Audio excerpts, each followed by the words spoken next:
కుటుంబ సభ్యుల్లో కొందరికి శత్రుత్వం జీవిత భాగస్వామితో కలిగే మనస్పర్ధలకు అడ్డు అదుపు ఉండదు. అయితే ఒక కవి చెప్పినట్టు చెలరేగు చీకటిలోనే ప్రకాశించు దీపము, పరీక్షించు వేదనలోనే విరాజిల్లు జీవము అన్నట్టు వారి సహనమే వారికి శ్రీరామ రక్ష. వారి పట్టుదల, అధిక శ్రమ, దృఢదీక్ష, త్యాగాలే వారిని ఉన్నత పదానికి తీసుకువెళ్ళగల విజయ సూత్రాలు.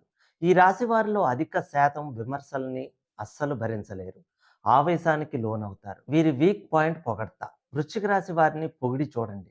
ఆనందం వారి వందనంలో ఎంతో అందంగా తాండవిస్తూ ఉంటుంది. ఈ రాశి మానవ జననేంద్రియాల మీద కంట్రోల్ చేయగలిగి ఉంటుంది. అందువల్ల ఈ రాశి వారు సెక్స్ అధిక ప్రాధాన్యత ఇస్తారు. స్త్రీలైతే పురుషుల్ని, పురుషులైతే స్త్రీలను విపరీతంగా ఆకర్షిస్తారు. ఇందుకు వయోపరిమితి సైతం అడ్డురాదు. వీరు పరస్పరం చెప్పుకునే కబుర్లకు అంతూ పంతూ ఉండదు. చాలామంది వృశ్చిక రాశి స్త్రీ పురుషులు అందంగా ఉంటారు. స్త్రీ పురుషుల అందచందాలు, మధురమైన గంటధ్వనులు, భావోద్వేగాలు వృశ్చిక రాశి వారిని